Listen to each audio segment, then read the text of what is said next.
So, good morning, church. It's a cold day, but it's a very good day indeed. Nevertheless, Lord is very, He's good to us. Amen? Lord is good to us. So, again, good morning, church family. Today we are going to start, or we are going to begin a short but powerful packed journey into one of the smallest books in the New Testament. It is the Epistle of Jude. So, itong Epistle of Jude, although it's only 25 verses long, it delivers a message that is urgently relevant for the church today. Kahit ito pong Epistle ng Jude ay, aklat ng Jude ay 25 verses lamang. Ano po? Ito po ay may mensahe na is very urgent. Napaka-importante po, relevant in our church today. And let me ask you first, before we start, what do you do, or have you ever seen your faith in Christ being mocked? Have you ever seen somebody distort the gospel? Have you ever experienced somebody pervert the good news? Naranasan nyo na po ba yun in Tagalog? Yung ating pananampalataya ay minamak, pinagkakatuwaan, binabago.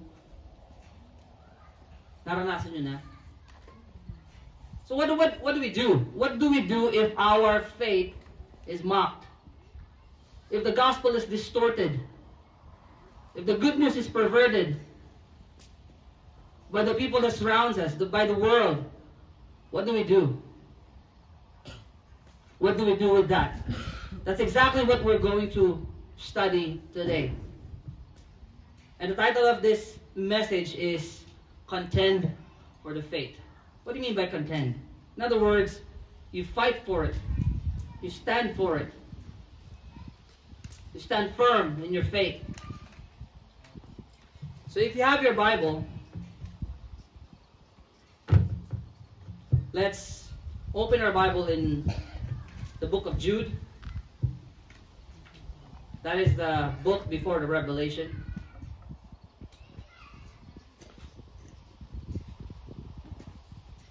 And let's read verse 1 to 4.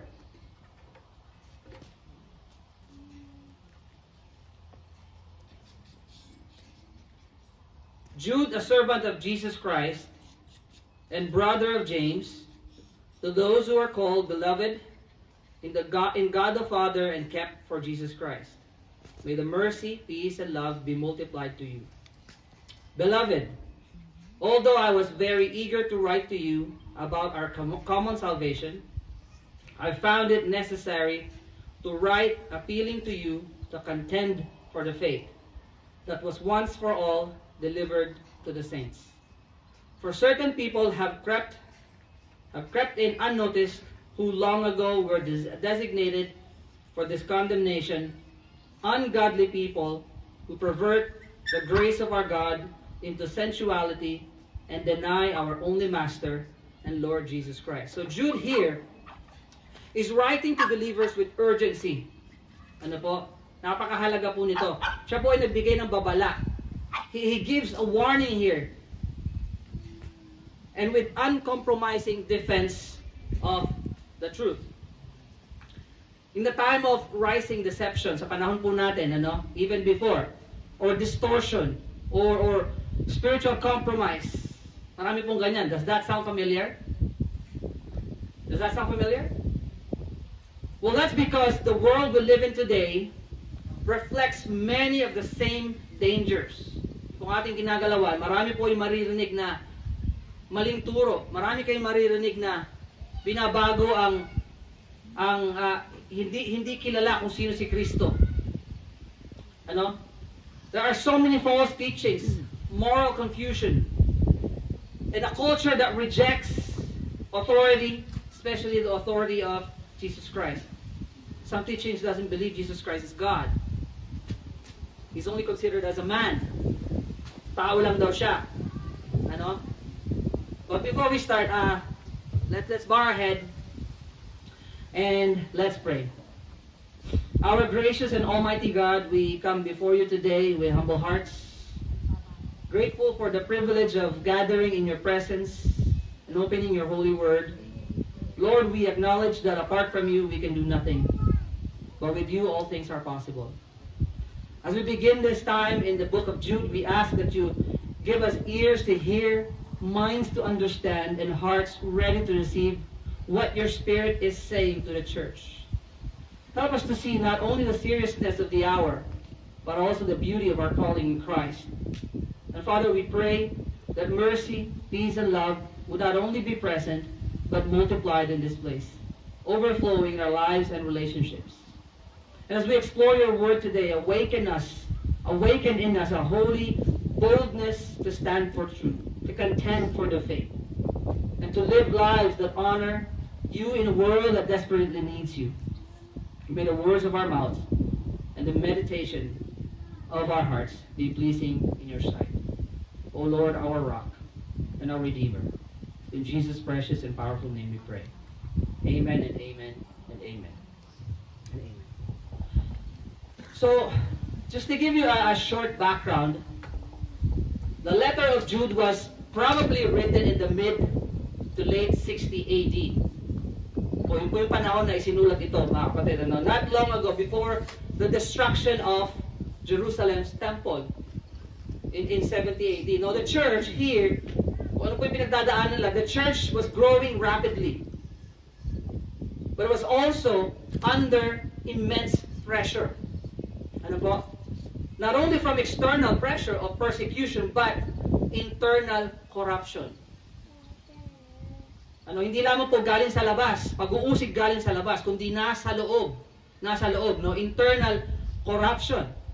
False teachers had begun to creep into the Christian community. Mga nagtuturo po ng taliwas sa sinasabi ng Biblia, nakapasok sa loob ng iglesia. Nakapasok sa loob ng iglesia. And like I said, they distort grace. They see grace as a license to sin. They reject the authority of Jesus Christ. At so ito pong liham na ito ni Jude, hindi lang siya information. It's not just, the letter is not just informative. It's a spiritual emergency broadcast. And Jude here was burdened. Ano po? Siya ay burdened. He was gripped by a sense of responsibility to protect the truth and the people of God from deception. At dapat ganun din tayo. So should we be. So should we be. And ito pong liham na ito, this letter comes to us today not as a relic of the past, but as a timely warning and a passionate plea that says, stand firm. Manindigan ka sa iyong pananampalataya. Stand firm. Speak the truth. And don't compromise. Kailangan po alam natin ang katotohanan. Pag alam po natin ang katotohanan, ipaglaban natin ang katotohanan. If we know the truth, we contend for the truth. We fight for the truth. We stand for the truth. We are being called to contend, not out of pride or arrogance, but out of love for the truth and love for God's people. Now let's walk through verses 1 to 4 and let the Spirit of God speak to us through His Word. In verse 1 it says, Jude, a servant of Jesus Christ, and a brother of James, to those who are called, beloved in God the Father, and kept for Jesus Christ. We begin the body of the letter with a powerful introduction. But simple, yet deeply intentional. Dito po si Jude, pwede naman niya sabihin na Jude, the brother of Jesus Christ. But no, he said Jude, a servant of Jesus Christ. And I want us to notice something here. This is very profound. Humility. The humility. And a model of how you and I should think about ourselves in relation to Christ. Nakita po ninyo? Pwede naman sabihin ni Jude dito na, kapatid ako ni Jesucristo, pero hindi sinabi niya, ako ay alipin. I am a bond servant, I'm a slave of Jesus Christ. Nakita natin yung kanyang humility. We see here the humility of Jude. And this is how we should model, we should think about ourselves in relation to Christ. Now the Greek word here for servant here is the word doulos, which literally means bond slave. Doon po sa mga unang panahon in ancient times, slave referred to someone who had no rights of their own. Yun po yung mga slave sa unang panahon. Wala silang karapatan kahit sa kanilang mga sarili. Hindi nila pag-aari ang kanilang mga sarili. They have no rights of their own. They live completely under the authority of their master. Now Jude is saying here, he's saying that my entire life belongs to Jesus. That my entire life belongs to Jesus. I have no claim apart from Him. That's what he's saying. And yet he also says he is the brother of James. Ito po ay a reference. This reference gives Jude credibility in the early church. Why? Because since James was well-known and respected leader. And then he says here, to those who are called, beloved, in God the Father, and kept for Jesus Christ. Now, here, Jude turns to his audience. And he uses three rich descriptors to identify true believers. Those he is writing to. And these are not just greetings. They are affirmations that anchor the rest of the letter. It says here the word called. What does that mean? Called. Sila po'y tinawag. It is a sovereign calling. This is a calling from God. It is God who initiates our salvation. Ang kaligtasan po natin, ang Diyos po ang nagpasimula, hindi tayo. And as Romans 8:30 says, and those whom He predestined, He also called, and those whom He called, He also justified. Pinapaalala po nito, or this reminds us that like I said earlier, our salvation did not begin with us. Kaligtasan po natin, hindi po yan nagsimula sa iyo. Hindi yan nagsimula kay pastor. Hindi yan nagsimula sa akin. It did not start with any of us. It began with God. It began with God. We did not find Him. He called us to Himself. Hindi po natin hinanap ang Diyos. God called us to Himself. And then he says here, beloved in God the Father. What does that mean? Well, this reveals the motivation behind the call. Bakit po? It is the motivation behind the call. And what is that? That is divine love. Divine love. Hindi po tayo tinawag ng Diyos dahil meron siyang obligasyon sa atin. God did not call us because He has an obligation or a duty to us. He called us because He loves you. He called us because He loves you. He loves us. That's why God called us, because He loves us. And His love is not shallow. It's not passing. It is eternal. It is covenantal and secure.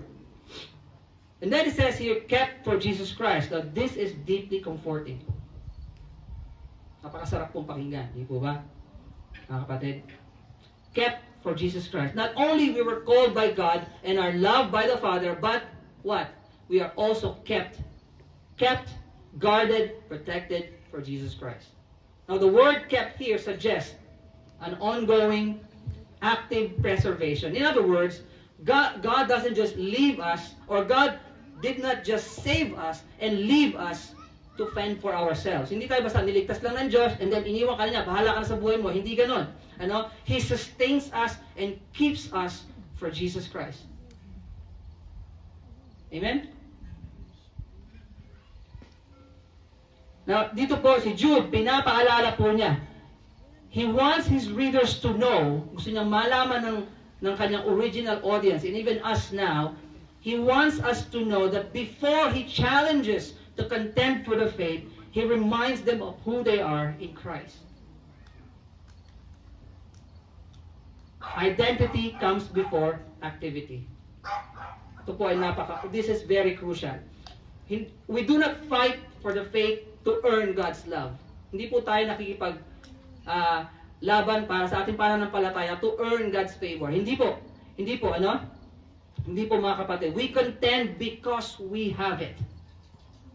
we content because we have it.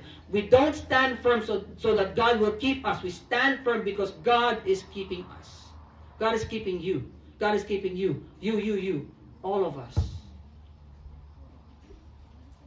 This is grace from start to finish. Amen? Grace from start to finish. Now in verse 2 here, Jude offers a prayerful blessing. He says, may mercy, peace, and love be multiplied to you. Let's explore what that means. Ano ibig sabihin nun? Ano? After grounding his audience in their identity in Christ, as those who are called, as those who are loved, are kept, ngayon po si Jude, he speaks blessing to them.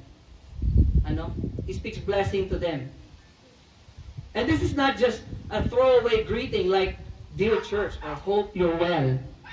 This is a deliberate, spirit-filled prayer of what he wants to see abundantly grow in their life. Let's unpack each of these three words. Mercy, peace, and love. Mercy. Mercy. Ano po sa Tagalog ng mercy? Habag. Tama. Mercy. So the word mercy speaks to those, or speak to God's compassion on those in misery. Alalahanin po natin, yung mga kausap po ni Jude dito, they are in a spiritual crisis. Remember, Jude was talking to people or believers who were in a spiritual crisis. Bakit po? False teachers have infiltrated the church. Nakapasok na po ang mga false teachers sa loob ng iglesia. Ano? And people are being misled. People are being misled. And believers are in danger of compromise. So what do they need? Not harshness, not condemnation, but they need mercy. They need mercy. And then he says peace. Now Jude prays for peace. Not the absence of conflict. Na nagpray siya para sa kapayapaan. Hindi niya sinabi na alisin na ng Lord ang conflict sa loob ng iglesia. Ano? He did not pray for the absence of conflict, but the presence of wholeness and spiritual peace that anchors the soul, even in the midst of storms. Again, remember, Jude here is writing to believers that have every reason to not feel peace. Why? Again, false doctrine was circulating. Immorality was being tolerated. The integrity of the church was under threat. And yet Jude does not pray for mere safety or comfort. He prays for peace, because true peace, I want you to catch this, true peace does not come from external circumstances. It comes from knowing that God is in control. Amen po ba? Tama po ba? In Tagalog po, ang kapayapaan po, hindi po yan dapat nakadepende sa kalagayan mo ngayon. Ang kapayapaan po sa puso natin, dapat po yan nakadepende sa pagkaalam natin na katotohanan na ang Diyos ang may control ng lahat ng bagay. That God is in control. Amen?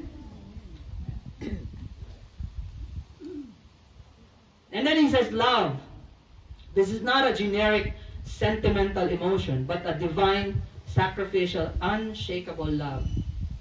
The kind that comes from God and flows to us and to others.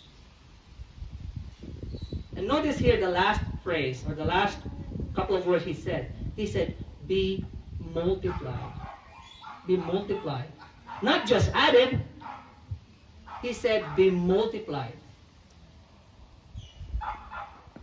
He didn't just pray that mercy, peace, and love would be simply added into small doses. No. He asked God to multiply them.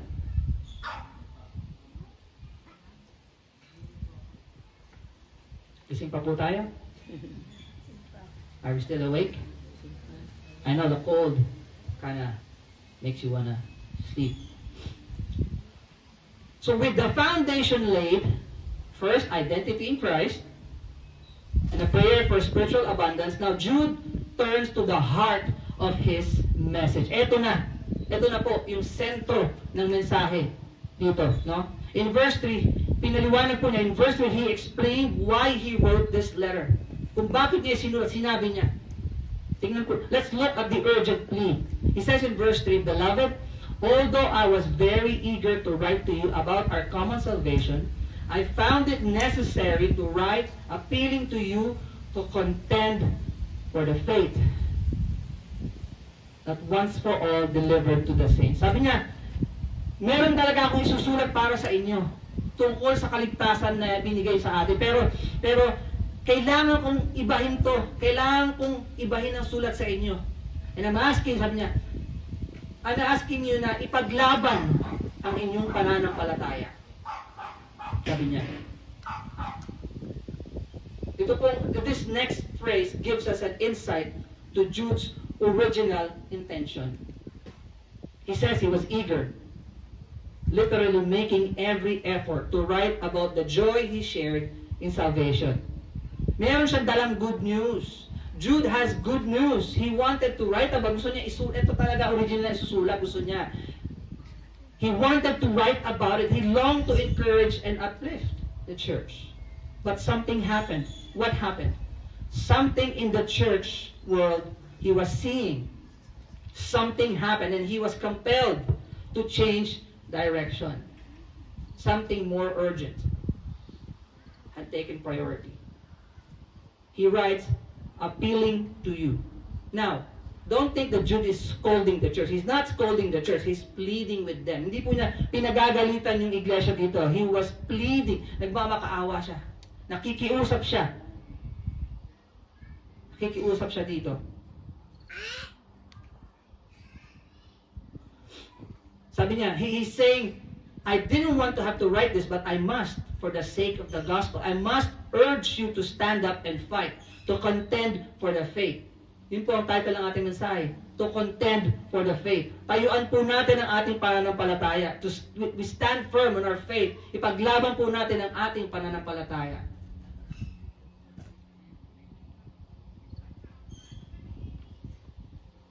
Amen po mga kapatid? That is the core command, to contend for the faith. And what again are we contending for? The faith that was once for all delivered to the saints. This is key. This is key. The Christian faith, and I want you to listen to this. The Christian faith is not evolving. The Christian faith is unchanging. It is not open for revision. Ang buhay pananampalataya, the good news, hindi po yan nagbabago. Pareho yan, noon hanggang ngayon. Ang ating pong pananampalataya, hindi pwedeng magbago. Mula noon hanggang ngayon. It is not open for revision. It was once for all entrusted to the saints. The gospel is not subject for an update.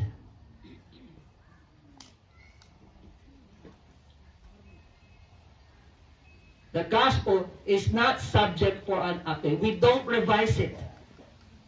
What do? We are to uphold it. We are to uphold it.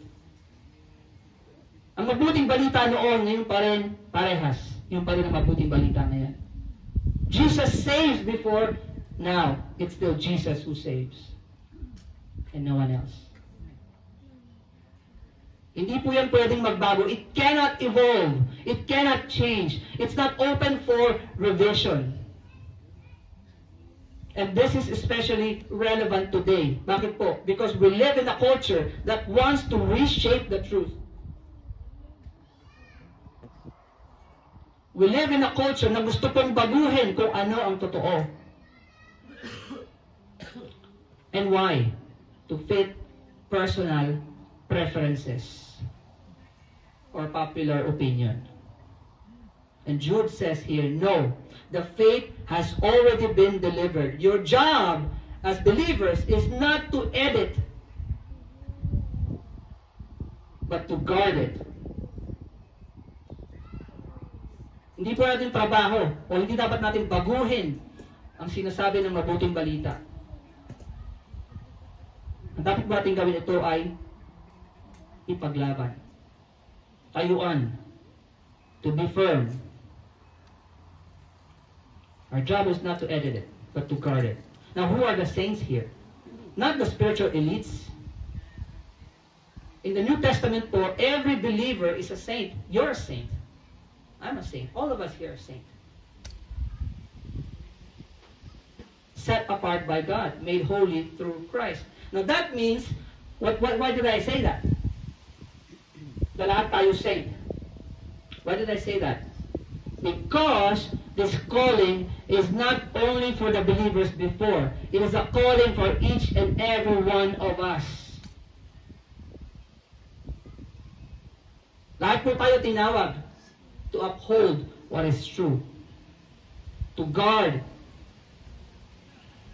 what we believe.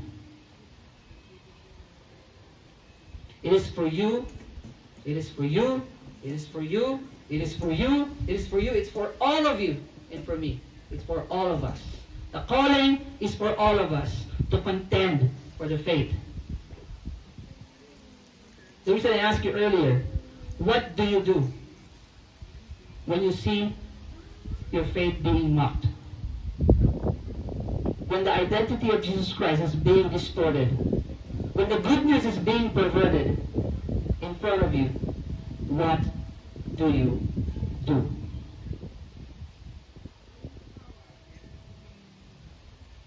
Do we keep quiet and not contend for the faith? Again, Jude is not writing only to pastors or seminary professors. He's writing to ordinary Christians, to us, saying, contend for the truth. You stand your ground. You don't compromise. You don't let error go unchecked. You don't let error go unchecked. And this verse is deeply timely. Why? Napapanahon po, mga kapatid, ng mensahe. Bakit po? Because we live in an age of doctrinal compromise. As I've said earlier, napakarami niyo pong maririnig na maling turo.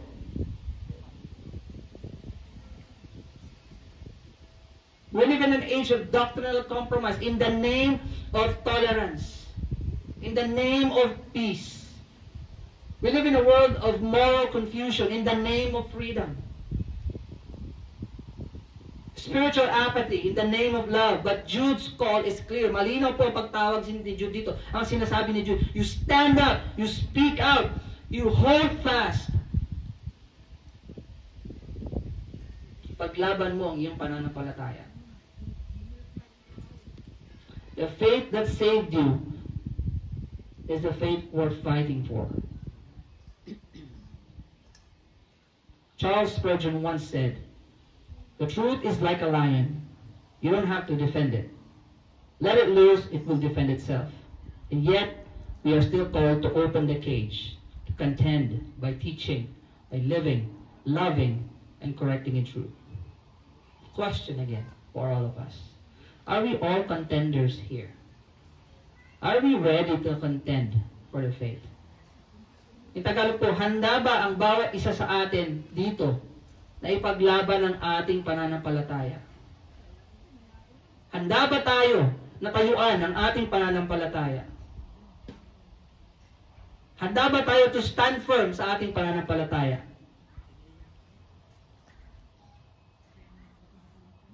Are we ready to be contenders? Parang wala. Amen? Are we ready to be contenders for Christ?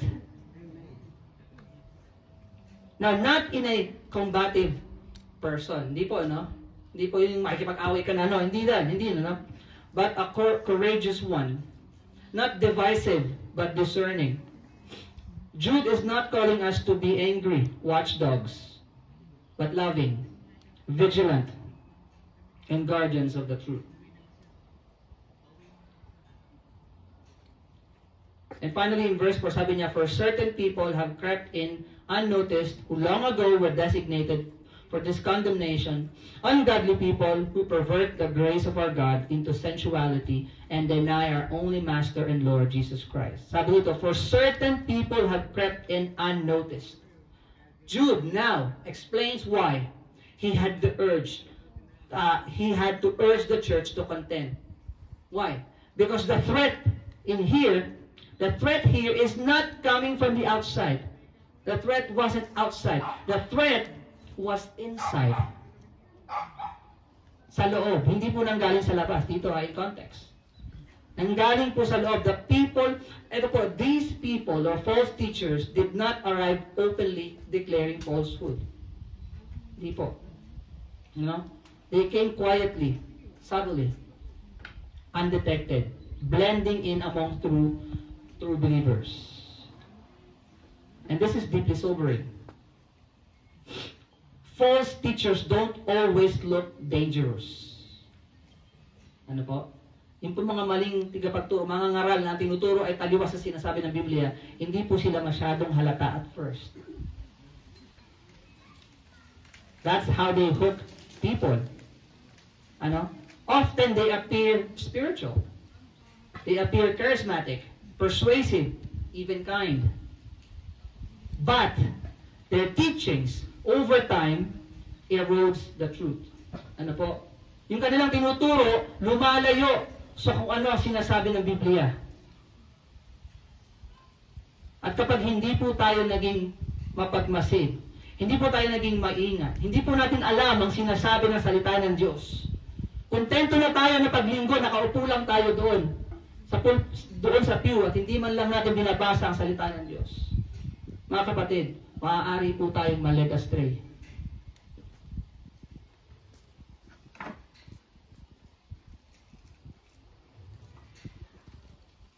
Led away from Christ. So in today's context, these certain people might not be in our pew, but they may be in your podcast feed. Baka may pinakikinggan kayo na, o tayo, o sino man sa atin, na nagtuturo ng taliwas sa sinasabi ng salita ng Diyos.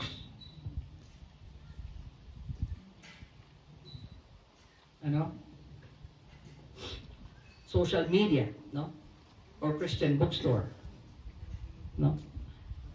Not everyone who uses the name of Jesus proclaims the Jesus of the Scripture.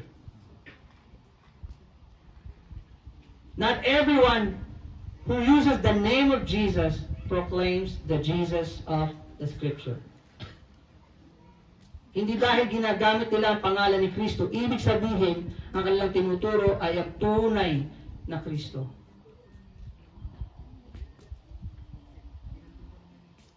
And Jude makes it very clear. This threat is not unexpected. It is not new. The Scripture has always warned of false teachers, from Old Testament prophets to Jesus himself. And what Jude says, they were designated for this condemnation. He's not saying that they were predestined to be evil. No, as if they had no choice. No, but rather he's saying that God has already determined the judgment for those who walk in rebellion and lead others astray.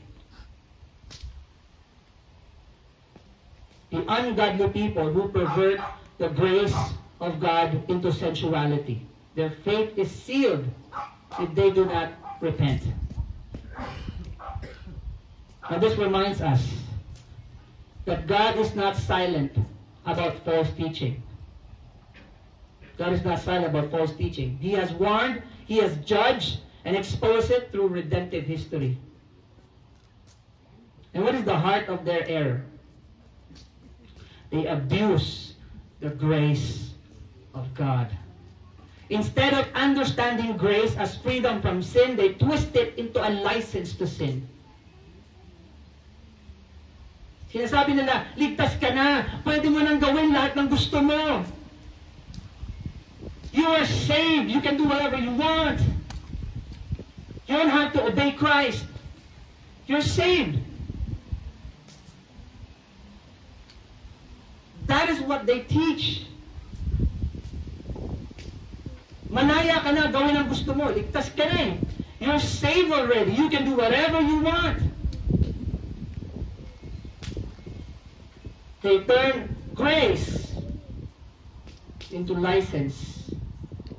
of offending, disobeying our Lord Jesus Christ. They teach a distorted gospel, one that says God forgives. It doesn't matter how you live. Mapagpatawad naman ang Diyos. Okay lang na mamuhay ako ng ganito. Mapagpatawad naman siya. Ito po ang kanilang itinuturo. This is what they teach. That God is forgiving. Live however you want.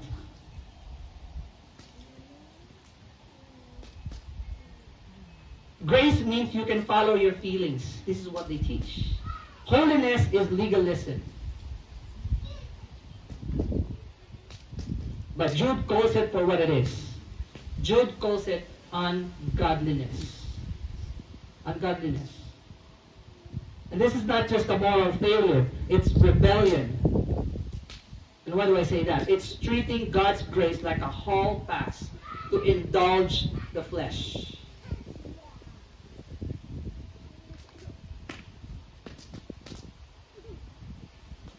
In Romans 6, verse 1 to 2, it says, shall we go on sinning that grace may increase? Paul says, by no means. He says, by no means. And are we seeing this in modern church today? Nakikita ba natin to sa mga modern churches today? Ano, mga kapatid? Absolutely. Absolutely. We see this in modern churches today. They downplay sin. They mock repentance. They celebrate rebellion and call it freedom. Iba po ang meaning. The meaning of freedom is different to them. To them, freedom is to be outside Christ.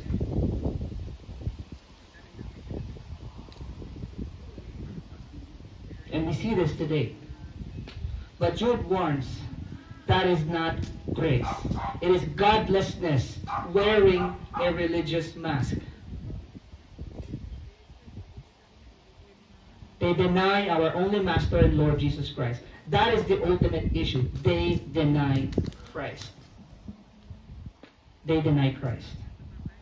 They may use His name, don't get me wrong.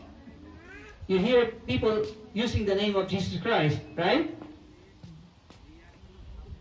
They may quote His words, they may use Scripture, but through their lives and doctrine, they reject His authority. In other words, they deny both His right to rule and His nature as God. I want to say this. You cannot embrace Christ as Savior and reject Him as your Lord. I'll say that again. You cannot embrace Christ as Savior and reject Him as your Lord. And Jude says that these people are living as if Christ has no authority over them. Ito po yung mga natuturo ng taliwas sa sinasabi ng Biblia. Nabubuhay sila, sinasabi nila, si Kristo ang aking kapagligtas, pero hindi Siya ang aking Diyos. Magbubuhay pa rin ako sang-ayon sa gusto ko. Hindi ko susundin ang iniutos niya, magbubuhay ako sang-ayon sa gusto ko.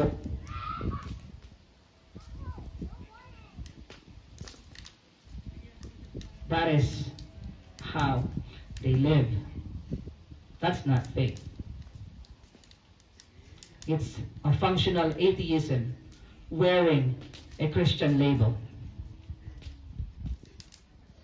Now, Jude is showing us that the greatest threat to the church is not always persecution from the outside. It's perversion of truth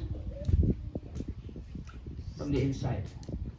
When the gospel is twisted, when grace is abused, when Jesus is redefined, the spiritual health of the church is in danger. And this is why Jude writes with urgency. This is why we must contend. Not to be argumentative, but to be faithful. And not to win debates, but to guard the sheep and exalt the shepherd.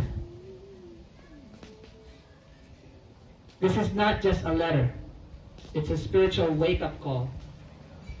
And the warning is just as necessary today as it was 2,000 years ago. Why? Because the truth always matters. Holiness matters. And Jesus will always reign. So how do we contend?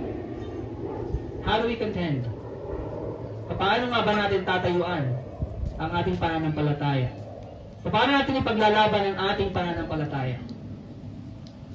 How are we going to stand up for the truth? With Scripture in hand. With Scripture in hand and grace in heart. By knowing the Word. By living the Word. By speaking the Word. By being people of truth and love, courage, and humility. Let us be those who do not retreat in face of deception, but stand firm in faith, in wisdom, and in compassion. Let's close in prayer.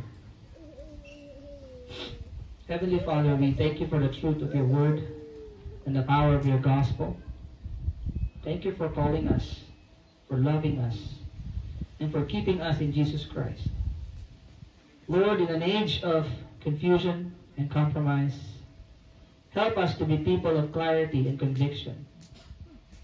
Teach us to contend for the faith, not with arrogance, but with humility. Not with hate, but with holiness. Help us to recognize false teaching, to reject it with discernment, and to replace it with truth. Fill us, Lord, with multiplied mercy, peace, and love. And may everything we do bring honor to our only Master and Lord, Jesus Christ. Guard us, grow us, and guide us. We pray in Jesus' mighty name. Amen and amen and amen.